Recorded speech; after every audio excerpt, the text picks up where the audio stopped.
भोवियांगुर्जनना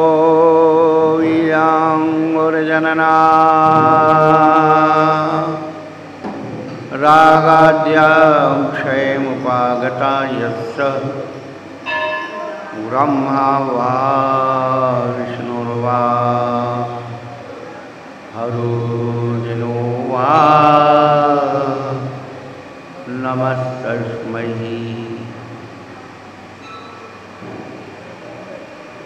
जरूप सनातन धर्म प्रदर्शक देव भगवान की, कल्प वृक्ष के समान इच्छित फल प्रदाता श्री शीतलनाथ भगवान की, महावीर भगवान की, गोमटेश्वर बाहुबली भगवान की, कतरवतेश भगवान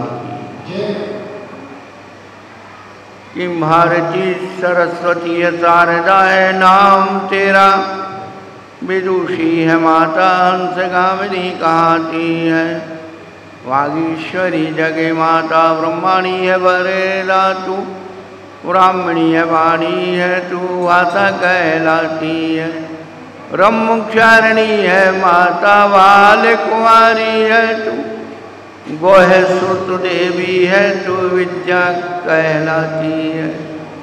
इतने ही नाम तेरे काम तेरा एक ही है, आन के अमेटे की बुद्धि बस जाती। दासांगमयी जनवाणी माता कुंद कुंदाचार्य भगवान की, 20वीं सदी के प्रथमाचार्य चक्रवर्ती अटल शांत सागर जी महाराज की, सत्यटी पट्टाधीशाचार्य श्रोमणी धर्म सागर जी महाराज की, मम शिक्षा ज्ञान श्रोमणी आचार्य कक्षी सागर जी महाराज की, 3 कमलों करुणराज की।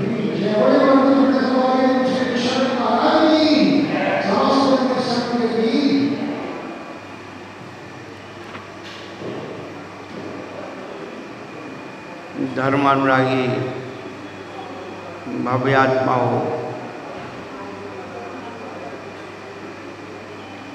सर्वार्थ सिद्धि श्री सर्वार्थ सिद्धि तत्वबोध वर्षायु 1.5 माह निकल गया।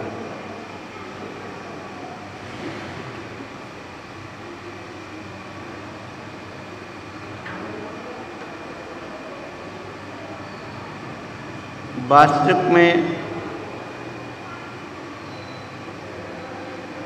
सभी अर्थों की सिद्धि करने वाला, जिस वस्तु को आप चाहते हो वे सभी अर्थ पदार्थ, उन सब की सिद्धि यदि तत्वबोध के द्वारा होती है,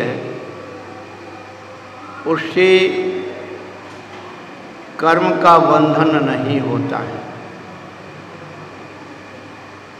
उससे समय सार की सिद्धि होती है। तत्वबोध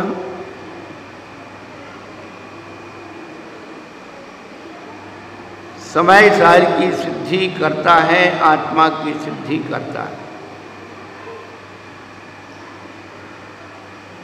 और जिसके जीवन में तत्वबोध की सिद्धि हो गई, उसका जीवन विषय कसायों से उदासीन हो जाता है। जब तक हम विषय कसायों में आसीन हैं, आसक्त हैं और तत्वबोध की सिद्धि चाहते हैं, तो न भूतो न भविष्यति न वर्तमान है, तीनों कालों में सिद्धि नहीं हो सकती। बहुत लोग जिज्ञासित होते हैं कि महाराज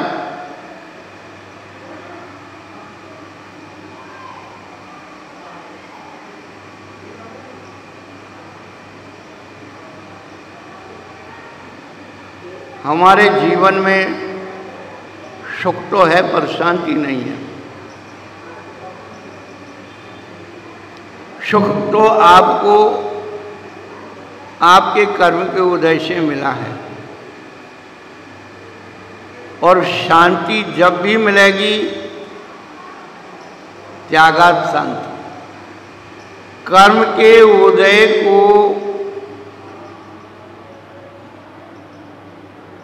आप भोगना शुरू बंद कर दें, शांति ही शांति। कर्म के उदय को के ज्ञाता दृष्टा बन जाए, चाहे सो हो चाहे सो। शैडालाकार कहते हैं, शोभे अशोभे बंद के फल मझार, रति अरति करे निजे पन विसार, आत्म अनात्म के ज्ञानहीन, जे जे करनी तन करते छीन।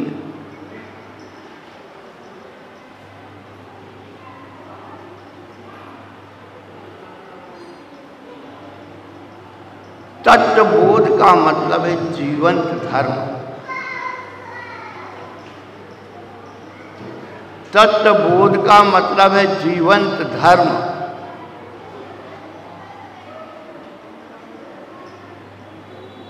महाराज, मुर्दा धर्म भी होता है क्या? हाँ, होता है।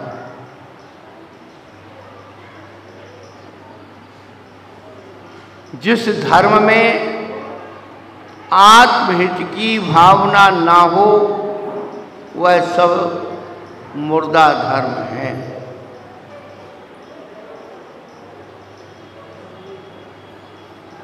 जिस धर्म में स्वापर कल्याण की भावना ना हो वह सब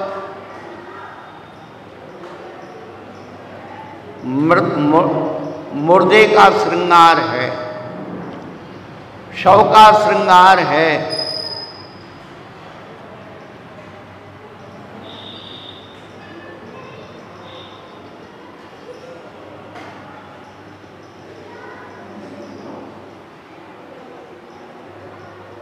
प्राचीन काल के नीति सार के दोहा, श्लोक, गाथाएं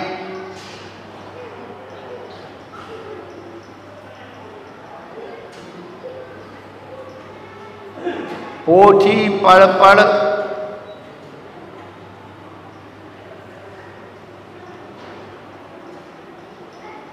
पोथी पढ़ पंडित भयो, ज्ञान भयो अपार, और निज वस्तु की खबर नहीं, नकटी का श्रृंगार।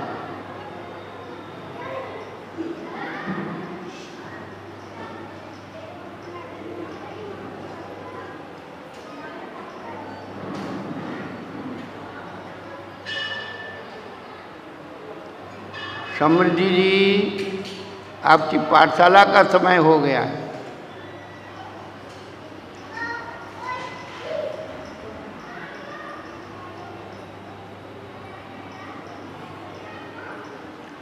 पर्युषण पर्व आने वाले हैं। प्रतिवर्ष आ जाते हैं, चले जाते हैं।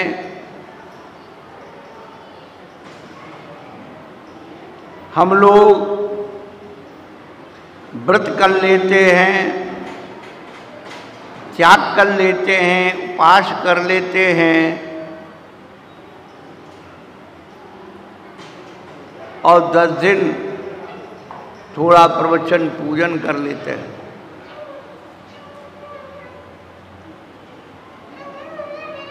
अब हमें नित्य प्रतिदिन 10 धर्मों में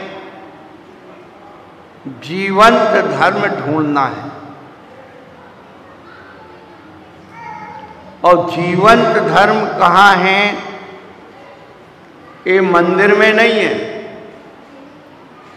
ये नसिया में नहीं है, किसी तीर्थ क्षेत्र में नहीं है। जीवंत धर्म हमारा मन वचन काय में है।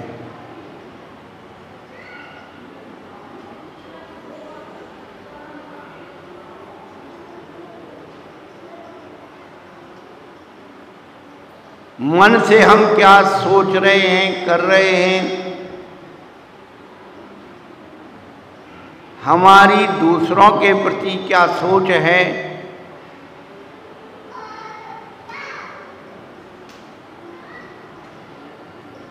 यदि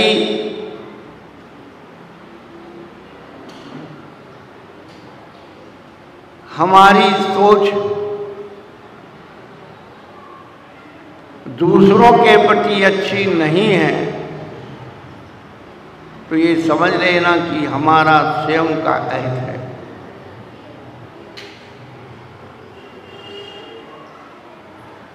आचार्य भगवंत कहते हैं, श्रूयताम धर्म सर्वस्वम श्रुत्वामिति विचारेत आत्मनः प्रतिकूलानि परेशान ना समाचरे।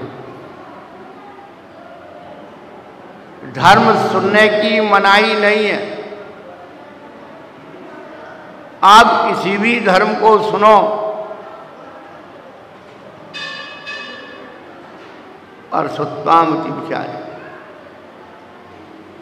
सुन करके इतना विचार करो कि जो जो कार्य हमें स्वयं अपने प्रति अच्छे नहीं लगते हैं वैसे कार्य जो मन वचन काय के हैं हम दूसरों के प्रति ना करें, यही जीवंत धर्म है।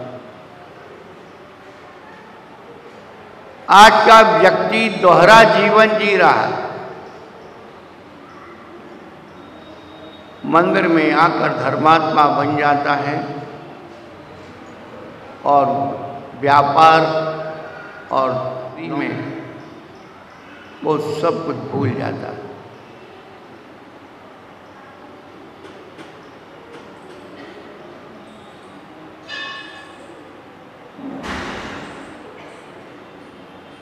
हमें अपने मन वचन काय में धर्म को ढूंढना है। हम ये सोचते हैं कि दूसरों को धर्म में लगाएंगे तो स्वयं को पहले धर्म में लगना होगा। दूसरा लगे या ना लगे, यदि हम अपने मन वचन काय में धर्म की स्थापना करते हैं तो वही तत्वबोध है।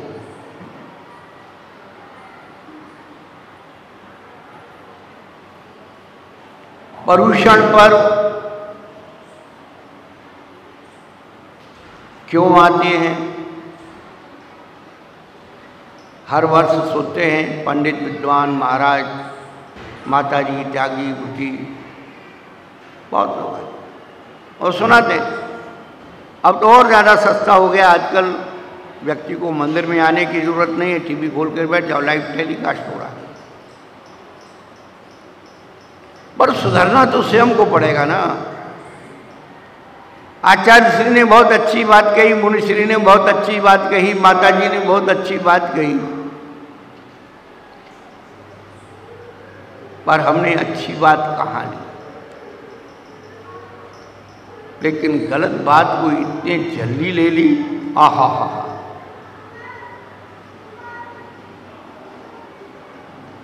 गलत बात को बहुत जल्दी ग्रहण कर ली।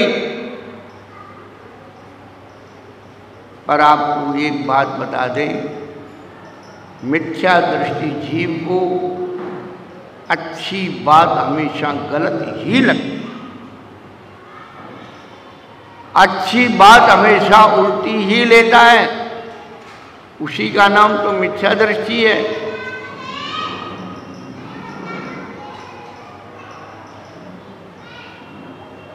एक किसान था,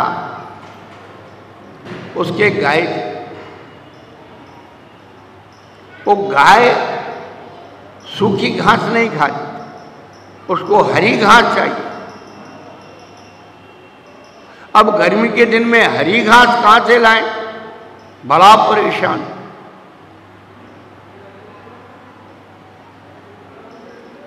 एक बुद्धिमान व्यक्ति ने सलाह दे दी, एक काम कर, एक हरे रंग का चश्मा बनवा दे और गाय की आंखों में वो चश्मा चढ़ा दे, उसको घास हरी दिखेगी, वो खा जाए।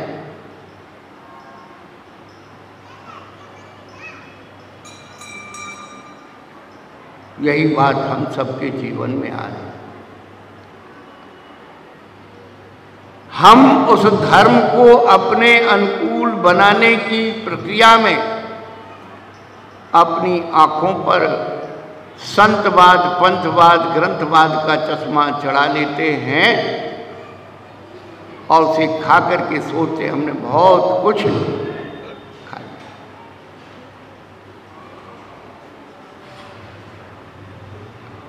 सुना जाता है कि गर्मी में गधा बहुत मोटा हो जाता है और बरसात में गधा दुबला पतला हो। गधे का मतलब क्या है? गा माने गलत, धा माने धारणा। जिसकी गलत धारणा है वो गधा है। गधा किसी जानवर का नाम हम सुनते आए हैं, लेकिन उस जानवर का नाम, असली नाम तो वैशाख नंदन है।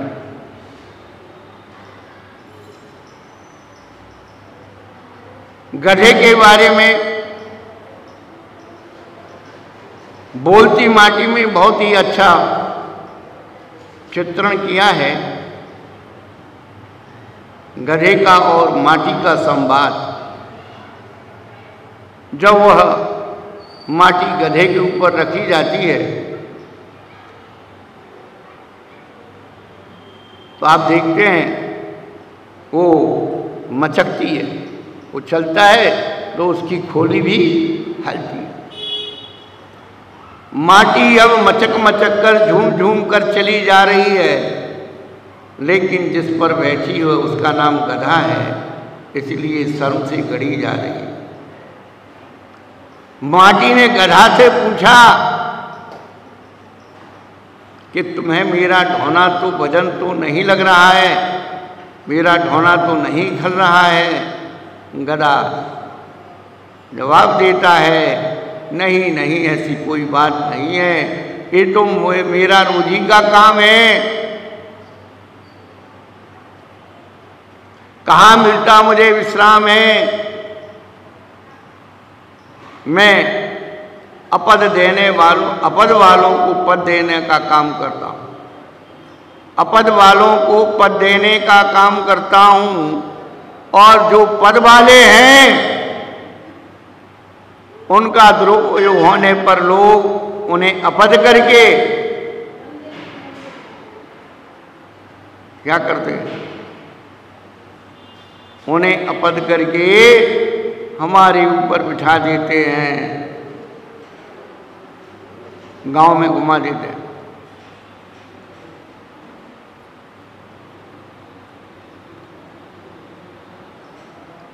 बहुत सारा संवाद है, बहुत साल हो गए हमको, 30 साल के लगभग, 32 साल के। हम ज़्यादा पढ़ा नहीं, उसको दोबारा याद ही नहीं किया,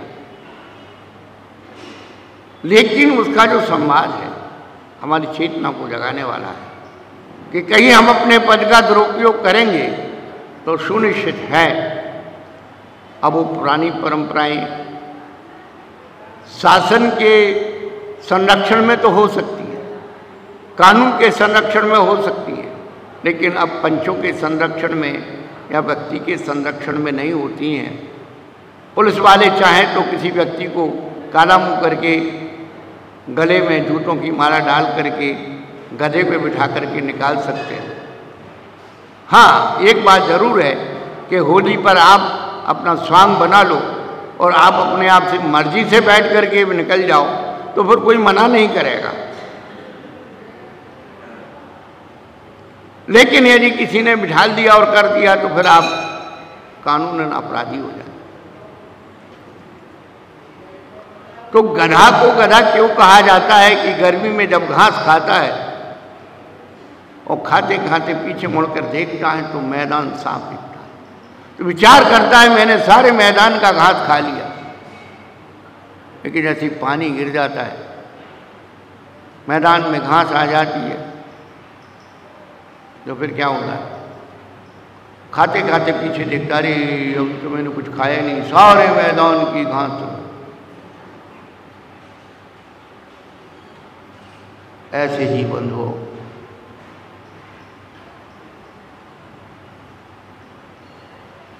जीवंत धर्म को यदि हम जीना चाहते हैं, पाना चाहते हैं,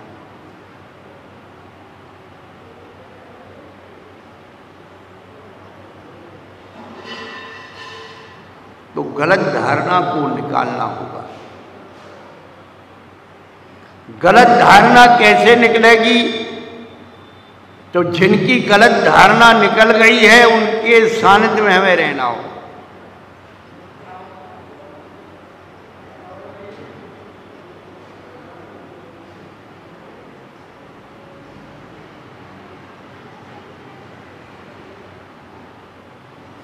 दस लक्षण धर्म में हमें अपने अंदर जीवंत धर्म ढूंढना है। लगे कि हमने वास्तव में कुछ अपने लिए किया। धर्म तो स्वयं के लिए है, आत्महित के लिए, और जिससे लोग दूसरे प्रेरणा लें। स्वयं के करने से, अच्छे कार्य करने से दूसरे लोग प्रेरणा लें, इसको प्रभावना कहते हैं।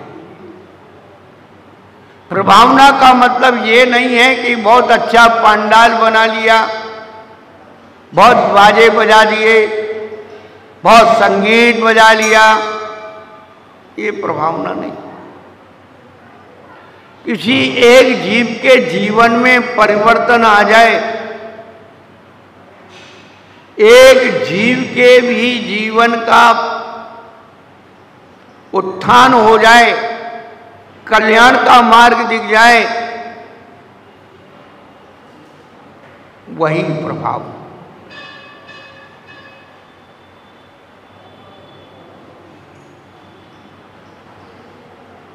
प्रभावना दूसरों के घर से नहीं, अपने घर से करना।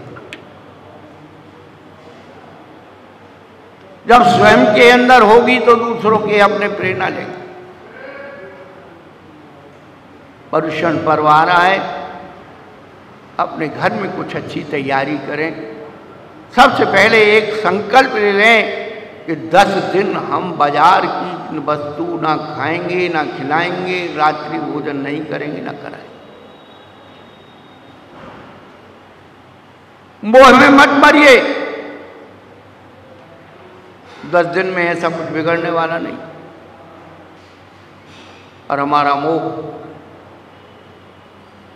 हमारी शरीर की आसक्ति हमें धर्म से बहुत दूर ले जाती। जब हम आगम का अध्ययन करते हैं तो उसमें 25 क्रियाओं का वर्णन है, और 25 क्रियाओं में हमारा मन वचन काय विभक्त है। हम अपने मन को, वचन को, काय को इन 25 क्रियाओं के चिंतन में लगाएं। सम्यक तो वर्धनी क्रिया, सच्चे देव साथ गुरु की पूजन करना सम्यक तो वर्धनी क्रिया है। पूजा को आचार्यों ने बहुत ही महत्व दिया है। सद्ग्रस्तों को यही बात कही, दानम पूजा मुखम, दान करो और पूजा करो, ये आपका मुख्य धर्म। दानम पूजा मुखम सावय दम्मो है न साविया तेण बना धर्म।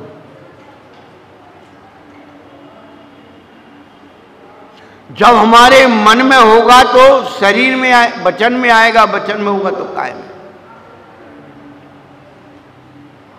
केवल मोबाइल से व्यवस्था बना देना, नौकर चाकर रख देना, अरे अहोभाग्य समझो अपना।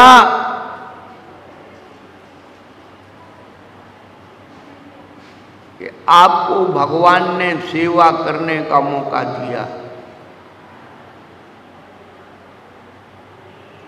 अहोभाग्य समझो अपना कि हमें भगवान ने अपनी सेवा करने का मौका दिया है।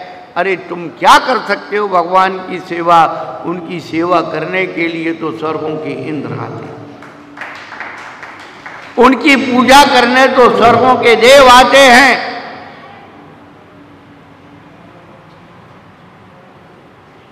नंदीश्वर जी ने दिव्य सामग्री चढ़ा। तुम्हारे पास क्या है चढ़ाने के लिए? हमने साम्यवाद बना दिया। किसमें? पूजन में। अरे आप यदि समृद्धशाली हैं तो आपकी पूजन में तो सोने चांदी के फूल होना चाहिए, रत्न होना चाहिए, बढ़िया थाली होना चाहिए, उपकरण होना चाहिए कि मैं तीन लोक के नाथ के दरबार जा रहा हूं। आप किसी के घर भोजन करने जाते हैं और वो कोई साधारण से बर्तन में आपको लगा करके व्यंजन भी रख दे तो पहले बर्तन देख के ही तुम्हारी माता टनक जाएंगी, क्या यार तुम बताओ।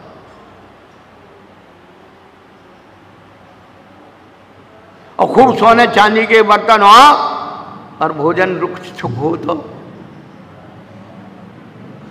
द्रव्य और भाव का संयोजन जब तक नहीं है हम जीवंत धर्म की अनुभूति कर नहीं सकते। अरे ज्यादा दिन रोज नहीं, 10 दिन तो आपको मिले हैं। महाराष्ट्र कर्नाटका के अंदर मनुष्य बहुत कम काम करते, पूजन करते, लेकिन वहां की जितनी महिलाएं मिलेंगी, अब देख लेना कभी आप टीवी में आपको देखने को मिल जाए, एक एक महिला 1000 से लेकर के 2000 रुपए तक की सामग्री पर डे चढ़ाती है। बड़ी बड़ी बास्केट भर के नैवेद्य बन करके, फल ला करके, फूल ला करके और नैवेद्य बना बना करके लाती हैं।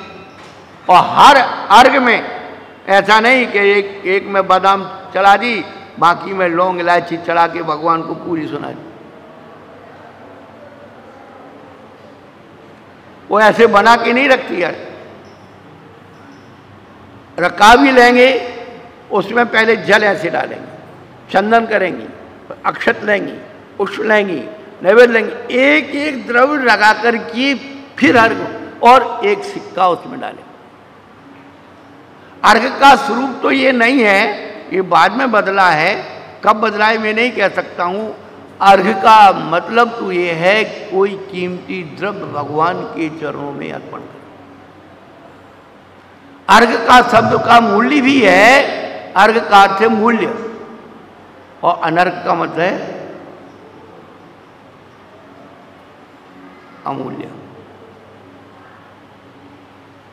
अर्घ्य आधा घा और या लिख करके वो मूल्यवान, बान प्रत्यय लग जाता है। अर्घ और अर्घ्य में अंतर है। अभी कुछ नहीं पता,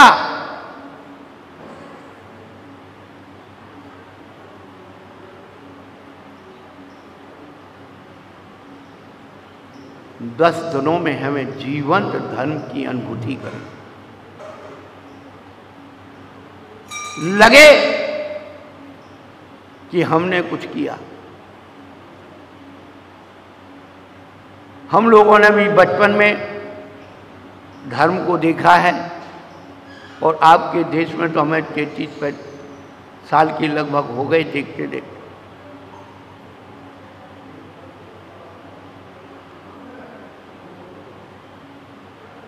बचपन में हम लोग पर्युषण पर्व आने वाले हैं, खुशी होते थे मंदिर में साफ सफाई करना, बहुत अब आपने तो कह दिया दीपू मालू भैया ये जाले वाले हटा देना, ना पांछा लगा देना और मजदूर लगा लेना, काम।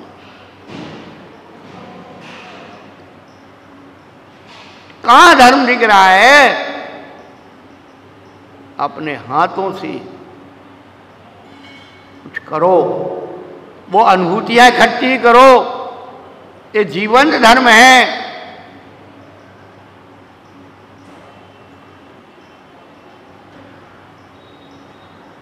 संसार में सिख धर्म ही एक ऐसा धर्म है जिसमें कोई मजदूर नहीं लगाया जाता है, सेवादार बन करके सेवा की जाती।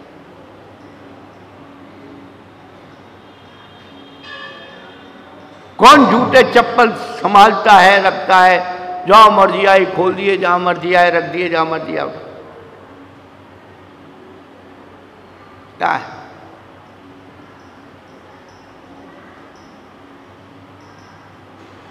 सारे वाहन आकर के यहां लगाएंगे साहब, इतने सीटीबीटी कैमरे लगा रखे हैं, वहां लगाओ, उतनी जगह पड़ी बात नहीं। तो ये सब लगाने का मतलब क्या हुआ?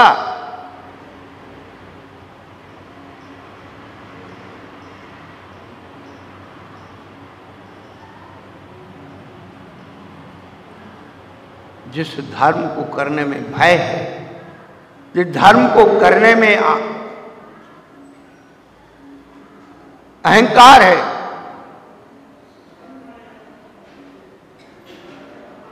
माया है, लोभ है, वो धर्म नहीं है।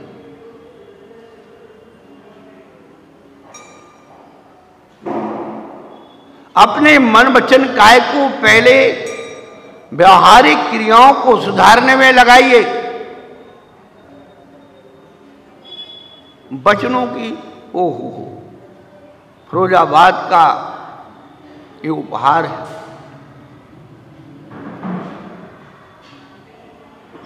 बिना गाली के तो कोई वचन होता ही नहीं।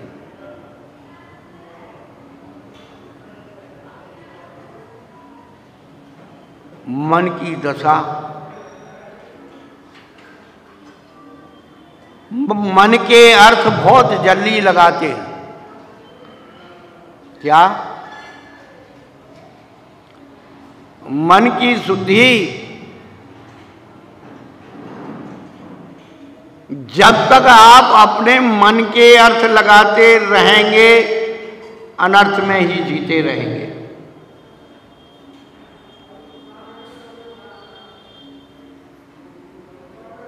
कोई भी बात होती है, आदमी तुरंत मन का अर्थ लगा लेता है कि ऐसा होने वाला है, ऐसा हो जाए, और कहा नहीं कुछ नहीं, और अपना मन का अर्थ दूसरे को परोस दिया, दूसरे ने और थोड़ा मिला दिया, तीसरे ने और मिला दिया, मालूम शाम तक वो चारा अर्थ का अनर्थ और हो गए। जब तक आप किसी घटना के चश्मदीद गवाह ना बने, तब तक अपनी धारणा अवधारणा ना बना।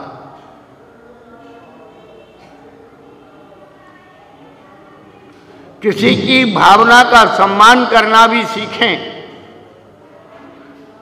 खास करके अच्छी भावना का सम्मान करना कोई नहीं जानता। गलत भावनाओं के साथ क्यों उसके साथ सम्मान मिलेगा, इज्जत मिलेगी। ये झूठी इज्जत, झूठा सम्मान, झूठा नाम ना था, ना है, ना रहेगा। ज्यादा दिन नहीं, हम बार बार कहते बेईमानी के सुख से ईमानदारी का दुख श्रेष्ठ।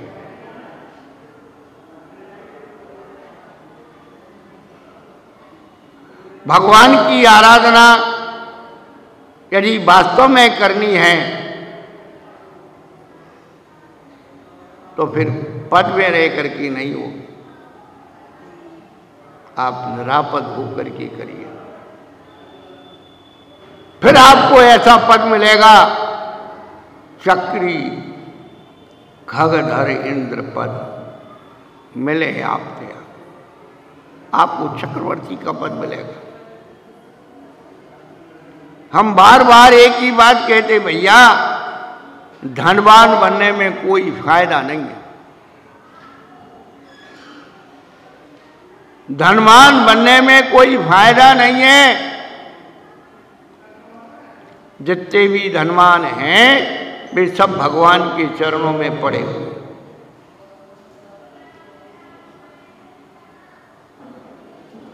तो भगवान बनने में जब फायदा है तो धनवान की कल्पना क्यों करते हो? और धनवान बनना भी है तो भगवान के सेवक बनो। आप अपने आप धनवान बन जाओगे। जो हमें इकट्ठा कर रहे छल कपट मायाचार से, ये सब परिग्रह है। जो अपने आप मिलता है वो संपदा है। चक्री खगधर इंद्र पद मिले आपके आप, अपने आप मिल रहे हैं। वो बीज तो बोए, वो भक्ति के भावना के बीज तो बोए।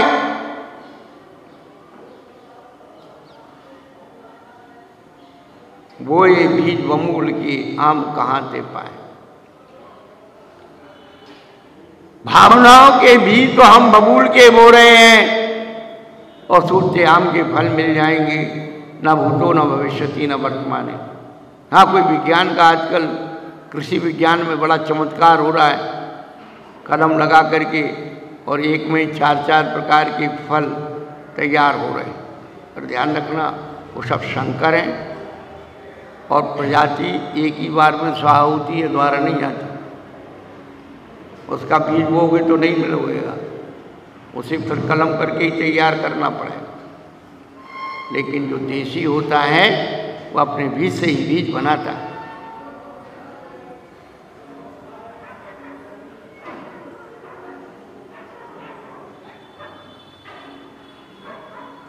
प्रयत्न पुरुषार्थ अपने साथ करना है। अपने अंदर जीवंत धर्म ढूंढना है। सबसे पहले अपने मन में कभी कोई परोपकार करने की भावना अपने मन में रखो, किसी भी जीव के प्रति हो। अच्छी सोच यदि आपके जीवन में है, भले आप थोड़े कष्ट उठा लेंगे, लेकिन अच्छी सोच आपको बहुत ऊंचा ले जाएगी, अपने आप ले जाएगी। वर्तमान में भली हमें प्रशंसा ना मिले, अपमान मिले, अनादर मिले, आप उसकी चिंता मत करिए। हम बार बार कहते हैं एक बीज जो होता है वो कहाँ पड़ा रहता है? मिट्टी के अंदर। कितनी वजन मिट्टी उसके अंदर होती है, वजनदार मिट्टी होती है, फिर भी बीज अपनी शक्ति से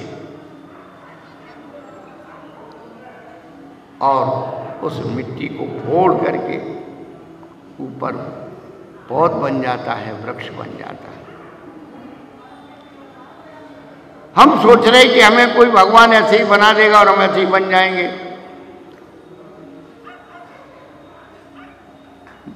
तो फिर हम ऐसे ही नहीं बन जाते। हमें भी बहुत लोग थे बनाने वाले कि भाई, हमने कहा नहीं, अपने प्रयास और अपने प्रयत्न से जो भगवान बना जाता है उसका स्वाद कुछ अलग होता है।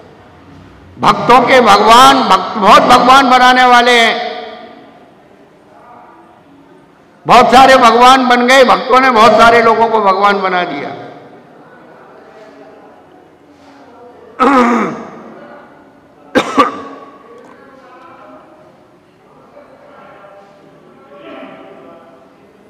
पचास वर्ष पहले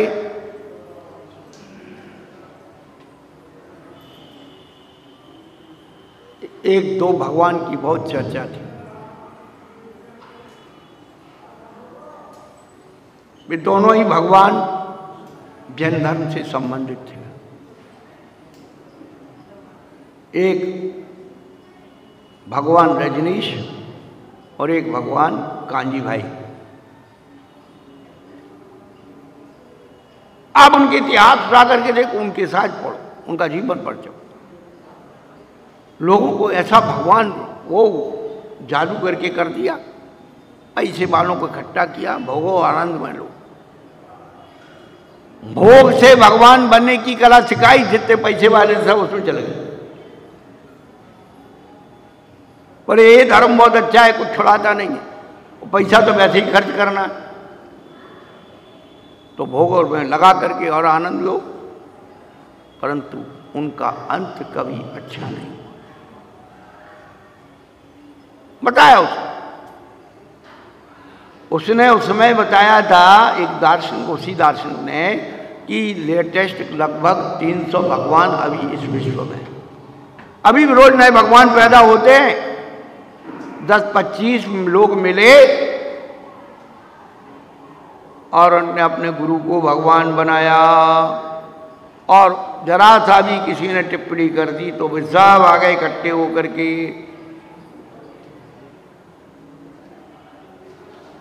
सच्चाई सुनने का भी वो चाहिए।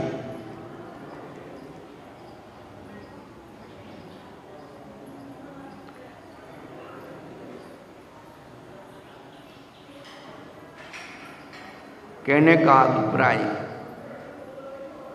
जो हमारी चेतना को सम्यक मार्ग दिखलाए, अज्ञान से दूर ले जाए, अज्ञान को दूर कर दे, चक्षुरुन्मीलितं येन तस्मै श्री गुरुवे नमः, जो हमारे अंदर के चक्षुओं को खोल दे,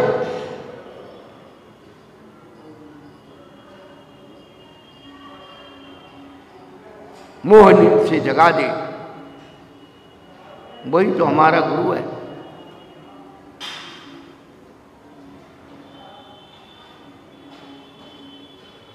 आज के समय में गुरु का मतलब है जो हमारे अनुकूल चलता है, वो हमारा गुरु है। जो हमारी मान्यताओं की, धारणाओं की पुष्टि करता है, वो मेरा गुरु है, और उसके खिलाफ हम नहीं सुन सकते। परंतु वास्तव में गुरु वही होता है जो आगम की बात कहता है, कोई माने या ना माने, कोई भक्त बने या ना बने, तू तो भगवान का भक्त बन जा, तू तो गुरु का, अपने गुरु का भक्त बन जा, तू तो आगम का भक्त बन जा, तू अपना भक्त बनाने में लगा। कई जीव संसार में ऐसे हुए कि उन्होंने इतने परोपकार के कार्य किए कि उनका कोई नाम लेने वाला देने वाला नहीं। तो महाराज उनका नाम वाम सब मिट गया क्या? ये ध्यान रखना, उनकी पर्याय बदल गई, और जो बिना उसके उन्हें मिल रहा है, ये पूर्वकृत कर्मों का फल है। उन्होंने पूर्व जन्मों में बहुत कुछ अच्छा किया था। अभी तो बता रहे थे, चक्री खगधर इंद्रपद मिले आप थे आप। हम तो चक्रवर्ती बनने का नुक्सा बांटते, जिसके पास भगवान बनने का नुक्सा हो तो धनवान बनने की नुक्से की कोई जरूरत ही नहीं। फिर भी गृहस्थ जीवन का सर्वोत्कृष्ट सुख चक्रवर्ती का, साधु जीवन का सर्वोत्कृष्ट सुख तीर्थंकर प्रकृति का है। तीर्थंकर प्रकृति को पुण्य प्रकृति का कैसे कमाई जाती है, चक्रवर्ती का पुण्य कैसे कमाया जाता है। आप जानते हैं चक्रवर्ती को चक्रवर्ती क्यों कहते हैं? जब भरत और बाहुबली का युद्ध हुआ, युद्ध होने के पहले दिग्विजय करके जब भरत जी अयोध्या में प्रवेश करने लगे तो उनका चक्र रत्न वहीं आकर बाहर गांव के रुक गया। निमित्त ज्ञानियों ने कहा कि अभी भी तुम्हारा कोई शत्रु विद्यमान है, इसलिए अभी चक्र रत्न की सिद्धि नहीं है, आप चक्रवर्ती नहीं है।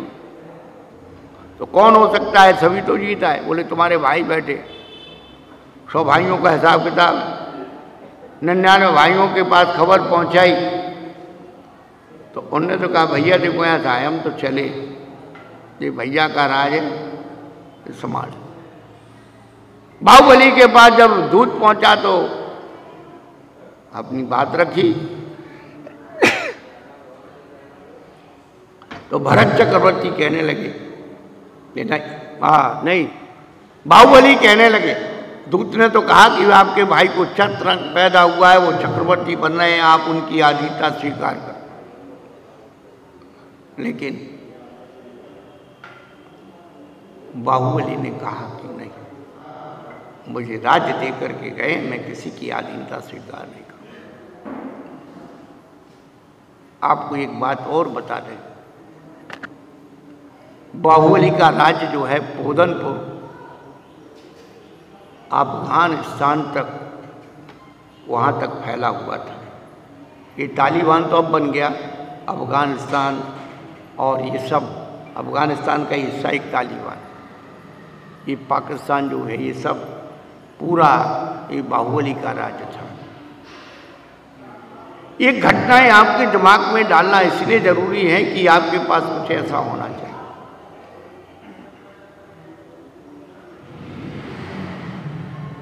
आपको एक घटना याद होगी, नहीं तो याद दिला देता। चामुंडराय की माता कालल देवी ने भावना की कि मुझे बाहुबली भगवान के दर्शन करना है, और सुना है पोदलपुर में बाहुबली भगवान की बहुत बड़ी मूर्ति है, मुझे उसके दर्शन करने जाना। तो अपने राज्य से जब वो श्रवणबेलगोल पहुंचे तो रात्रि में स्वप्न आया कि तुम वहां नहीं पहुंच पाओ, बहुत दिक्कत है, परेशानी, तुम नेमिचंद सिद्धांत चक्रवर्ती भगवान से तुम यहीं याचना करो, तुम्हारे कार्य की सिद्धि यहीं हो जाएगी। नेमिचंद सिद्धांत चक्रवर्ती पहले से तो रह ही रहे थे, क्योंकि सिद्धांत ग्रंथ की रचना बिहार कर्णों में नहीं हो पाती।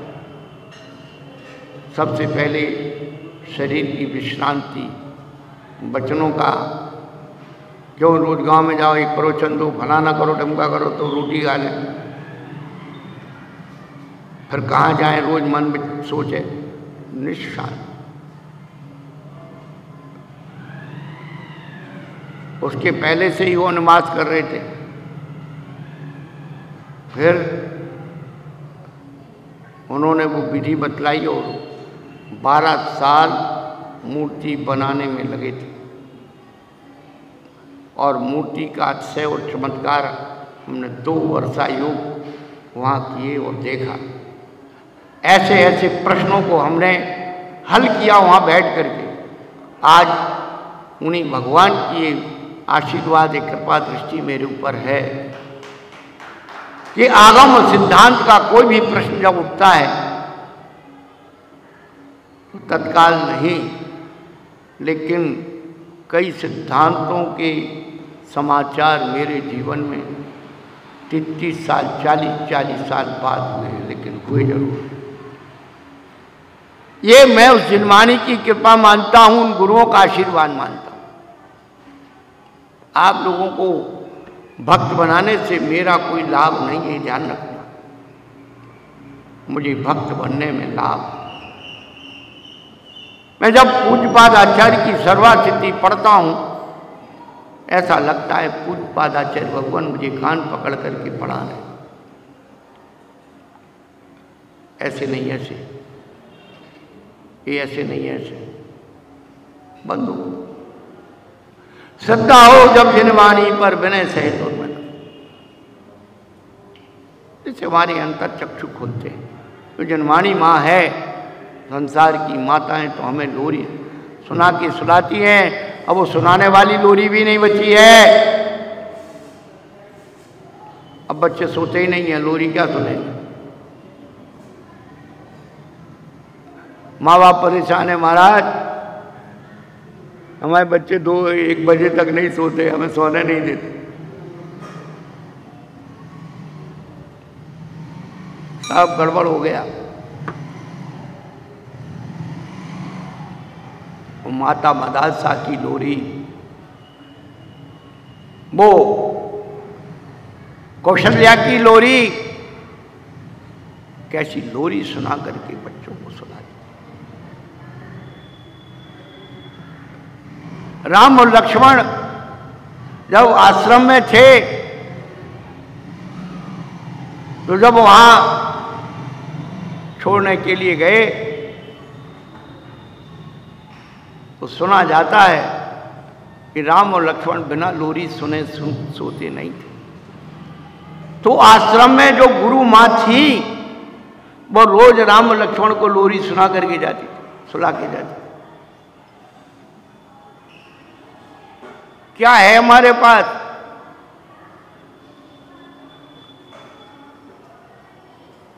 कोई तो एक आदर्श अपने जीवन का चुनो, कोई तो एक अपनी जीवन की सच्चाई को चुनो,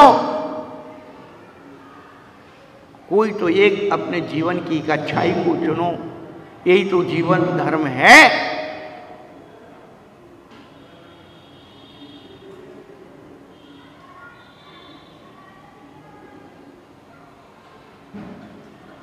दुनिया की हर मां अपने बेटे को लोरी सुना के सुलाए, पर ये है जन्मानी मां जो हमें लोरी सुना के जगाए।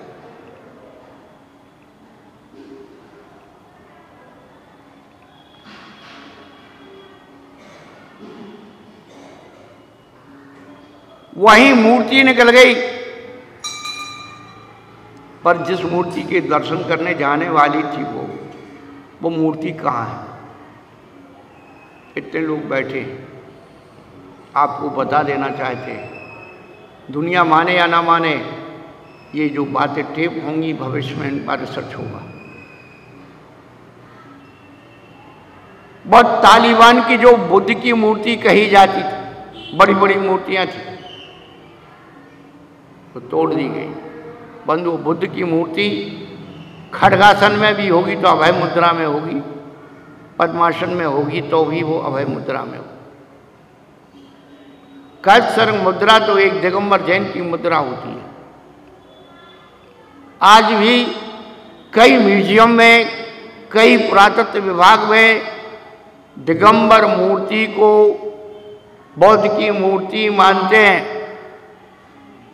आपके जैन धर्म को विदेशों में ये तो कुछ हमारे आचार्य विद्यानंद जी महाराज की कृपा हुई कि उन्होंने विदेशों में विदेशियों के पास जैन धर्म पहुंचाया कि जैन धर्म दिगंबर जैन धर्म में कोई धर्म नहीं, कोई नहीं जानता। बड़े बड़े रिसर्चर भी हैं, वो सब श्वेतांबर धर्म को ही रिसर्च करते हैं, दिगंबर धर्म पर कोई रिसर्च नहीं होती। और करने बैठ जाओ तो अब भी लड़ने 10 जने आ जाएंगे, मैं आपको गारंटी दे रहा हूं। कि आपने ऐसा कैसे कर दिया, आपने वैसा कैसे कर दिया। दिक्कत यही है, हमारा धर्म का विज्ञान समाप्त हो गया। जिन पूज्यपाद आचार्य को और दी सिद्धि थी, पैर में लेप लगाते थे, आकाश में चलते थे, उसको हमने खोजा है। प्रदर्शन करने से क्या फायदा? कुछ नहीं होने वाला। हमारे गुरु लोग आयुर्वेदिक विज्ञान, वनस्पति विज्ञान, पुष्प विज्ञान, रसायन विज्ञान ग्रंथों को पढ़ते हैं। पुष्प आयुर्वेद कुमधेंदु आचार्य ने श्री भूवलय ग्रंथ में लिखा। आज व्यक्ति बीमार पड़ रहा है, अभक्ष से अभक्ष वस्तुएं खा रहा है, अभक्ष से अभक्ष, त्रसजीवों के कलेवर का रस और फल और फूल के रस को कहता है। अरे बड़ा तो बहुत हिंसा होती है सावित्र में, बहुत हिंसा होती है। और त्रसजीवों का रस जितनी होम्योपैथी जो दवाइयाँ हैं कैसे बनती हैं वो तो सब जानते हैं। घरों में अभक्ष वस्तुएं आ रही हैं, बार बार कह रहे हैं भैया अपने बच्चों को समझाओ कि बेटा ये जो बाजार के जो पैकेट के भोजन है इसमें बहुत जीवाणु हैं, सूक्ष्म जीवाणु। पहले लोग आलू इसलिए नहीं खाते थे, और साहब बहुत जीव हैं, बहुत रस्सी इसमें, बहुत अनंत जीव हैं, बहुत हिंसा होती, तो आलू नहीं खा रहे, आलू की चिप्स खा रहे हैं। आलू तो भूल से छोड़ दिए थे, चिप्स बहुत अच्छी लगती है, वो तो सूख गई, उसमें क्या रखा। बंधुओं, धर्म, जीवंत धर्म, बार बार कह रहे हैं, भगवान बनने की शुरुआत भोजन शुद्धि से होगी। आप केवल 10 दिन अपने घरों में हुए नहीं है, कोई बात नहीं है। नसिया जी में जेट पंप लगा हुआ है, बहुत अच्छा मीठा पानी है, शुद्ध 2 बाल्टी कैन में भर के ले जाओ, घर में ज़्यादा लोग तो हो नहीं। 10 दिन बिल्कुल शुद्ध आटे मसाले, 3 दिन की मर्यादा के, आटा चक्की लगी हुई है, शुद्ध मसाले मिल रहे हैं। और घर में ही बनाना तो आप अभी से धूप में सुखा के रख लो डब्बे में साबुत, और जब रसोई बनाना तो 4 आदमी हो तुम, 5 आदमी ज़्यादा कूटो, इतना सा मसाला बनाओ, डाल करके सब्जी तैयार करो, दाल तैयार करो और शुद्ध खाओ।